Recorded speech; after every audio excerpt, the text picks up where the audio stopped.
Thank you for coming today, Emma. I had heard about you from James for a while, but when I actually met you, I was surprised to find that you are much nicer than I had imagined. I can't believe that such a nice young lady is going to marry James. I'm so happy. I think my husband is happy in heaven. Please take good care of James from now on. Please come visit us again. Thank you very much. But let me tell you one thing. Please don't see me again. What? I won't visit you during Urban, New Year's, and GW. If necessary, I'll ask only James to go there. Let's not get involved in anything other than weddings and funerals. Huh? What? Why? I'm sorry, did I do something to offend you? No, it's not like that. I just married James and became his wife. I'm not the bride of your family. I'm a stranger to you, not a blood relative. Please be sensible about that. It must be tiring for both of us to care about each other. Please keep contact to a minimum. I'll turn off notifications on my line as well. If you need something, please contact James.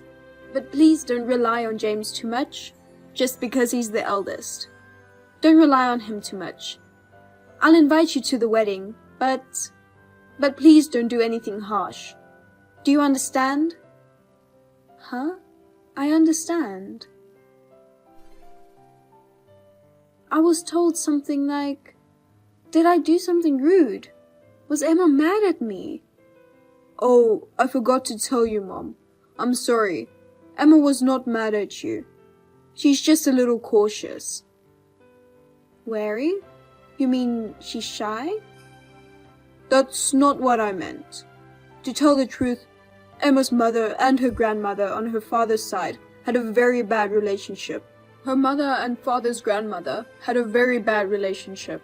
She's seen them fight since she was little. They're separated from her father's side of the family now.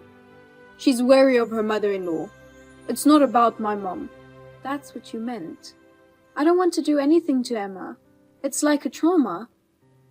Yeah, that's what I meant. So, well, maybe after we get married, we'll be a little bit apart. But it won't be a problem, right? My sister and her husband live nearby. If you need anything, you can just ask her.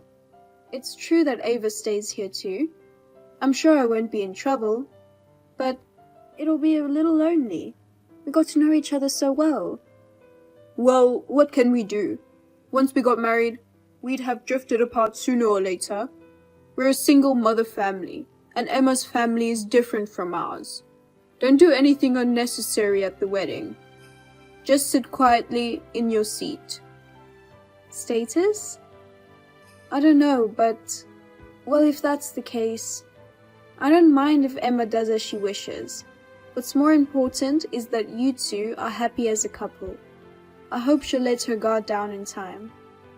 Well, we'll just have to wait and see. Anyway, thanks for your time today. I'll let you know when the wedding date is fixed. Mother-in-law, what is the meaning of this? What in the world is going on? Emma, it's been a while. Congratulations! I heard from James that the baby was born safely. I'm glad to hear both mother and child left the hospital in good health. What is it? Don't act like you're worried about me. Don't even send that. Pretending to be worried? No, I'm not pretending. And what's all that stuff? Baby clothes and money? What do you mean by that? I don't know what you mean.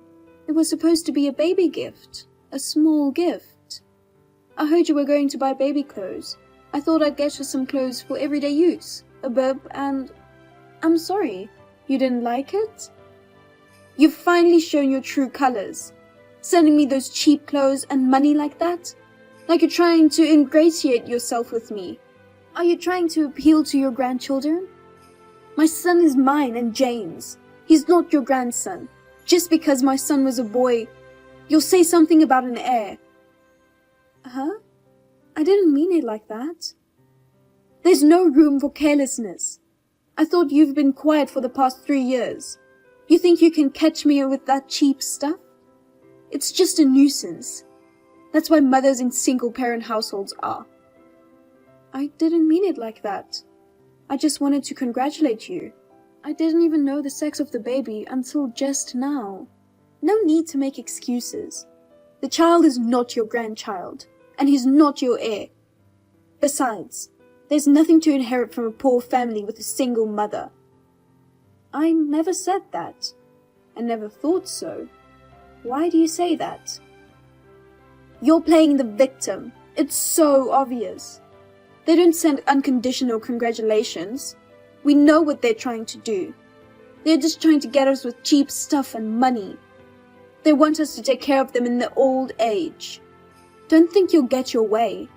I already threw away those trashy clothes. My parents will give me something better, so I don't need it. What? Oh no.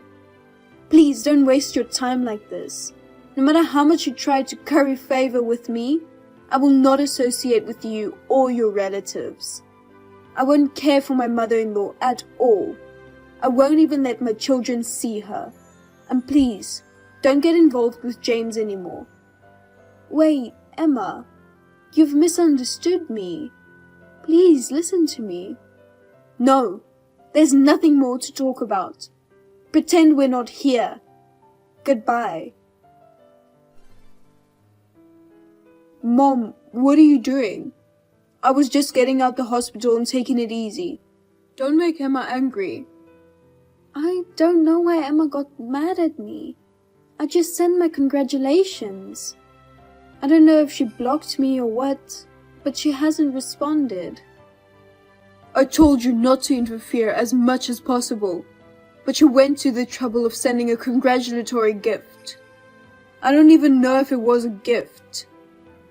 What do you mean? Don't play dumb with me.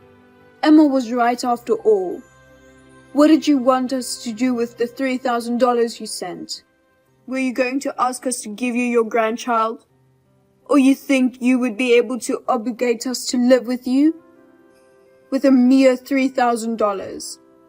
Did you think that you could get close to your son and his wife? Did you think they'd take care of you in your old age? What are you saying, James? What you guys are saying is crazy. What are you thinking? Say it from the beginning. Then let me tell you at this point. I've been putting up with it all my life because we were a single mother family. What? I've been lonely because I didn't have a father. I've had a hard time because we were poor. I've always felt ashamed of being a single parent. I've suffered because of you. Even after I got my own place, you held me back with your meager support. When I got married, you tried to interfere with my wife and kids. You tried to do everything according to your wishes. Emma's parents never did anything like that. Hey, James, what are you talking about? I can't live my life being exploited by you anymore. I don't consider people like you my mother. I'd rather just break up with you and be a stranger. I'll live my life with Emma's parents as my parents. I don't want any more support from you, and I won't give it to you. I won't let you see your grandchildren, and I won't take care of you. Spend your old age alone and lonely, and regret what you did to me. Don't touch my house again. I get it. In short, you want to be insulated from me because being a single parent is a disgrace. With my humble assistance or a mere token of a monetary gift, I don't expect you to take care of me in my old age. Is that what you're saying? That's what I said.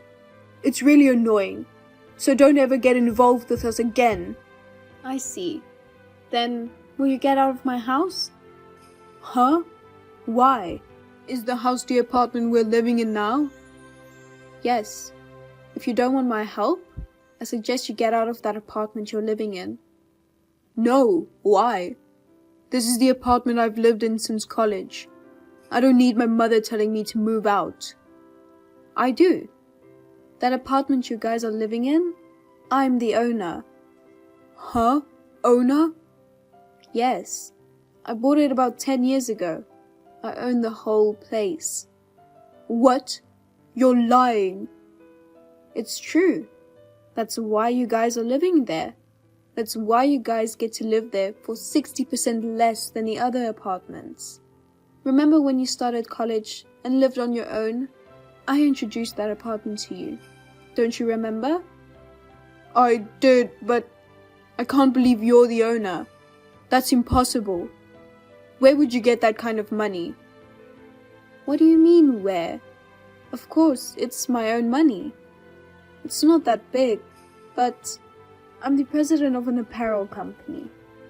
I make a fair amount of money. What?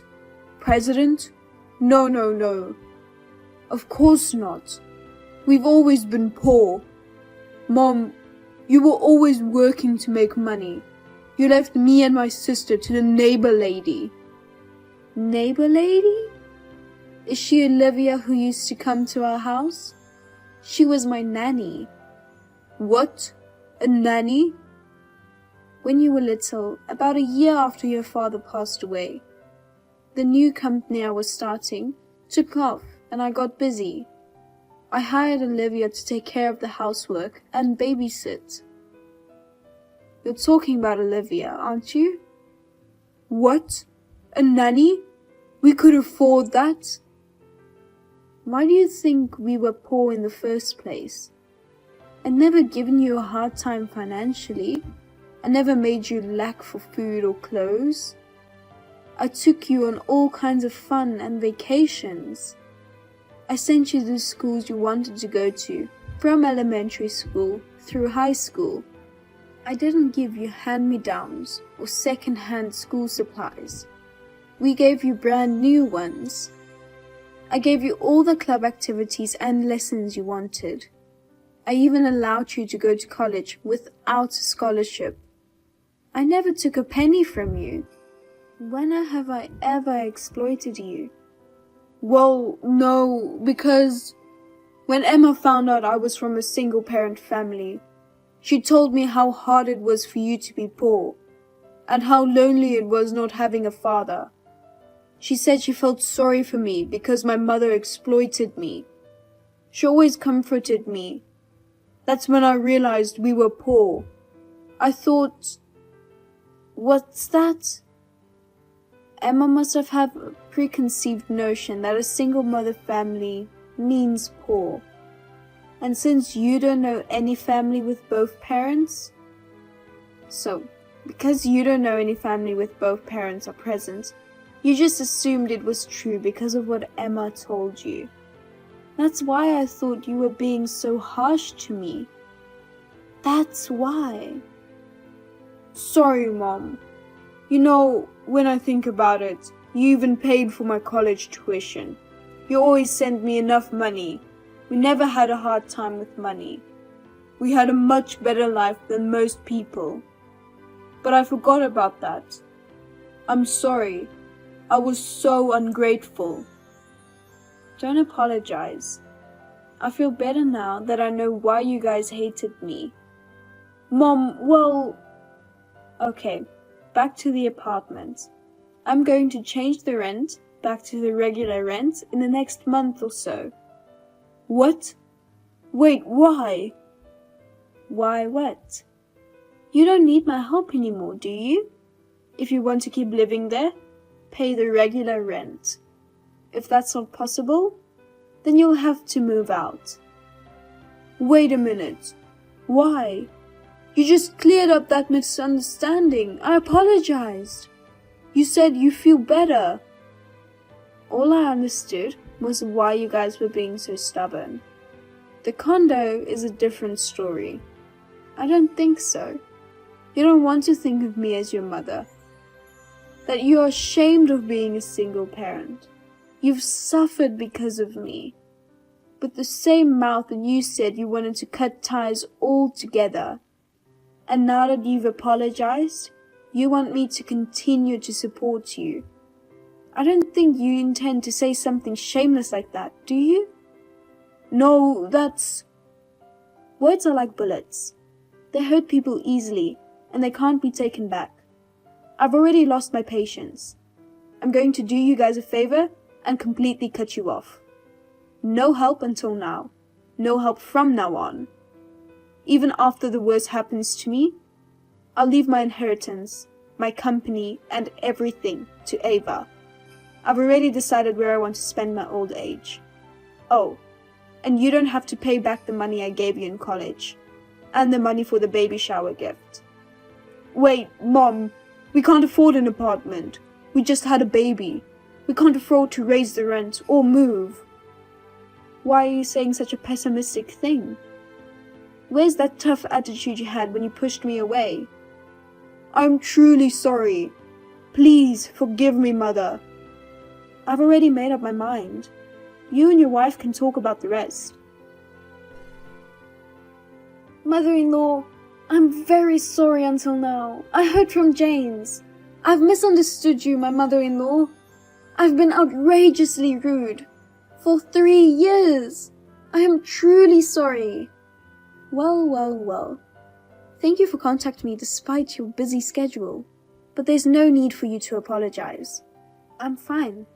You've just been discharged from the hospital, and I know you're worried about your health. I'll stay out of your way. Please, get some rest. Oh no, please don't say that. Give us a chance. I will come to apologize. We will bring our child with us. Please, look at his face. No. No apology necessary. Please don't come to my house. I haven't seen you since the wedding. I can only vaguely remember your face. It's nerve-wracking, and we both know how sensitive you are. I don't like the idea of you bringing a newborn baby into the house. What? You don't want to see your grandchild? If you're really insulators like this, I'll never see them again. My daughter and her husband have 4 children. I'm just in time.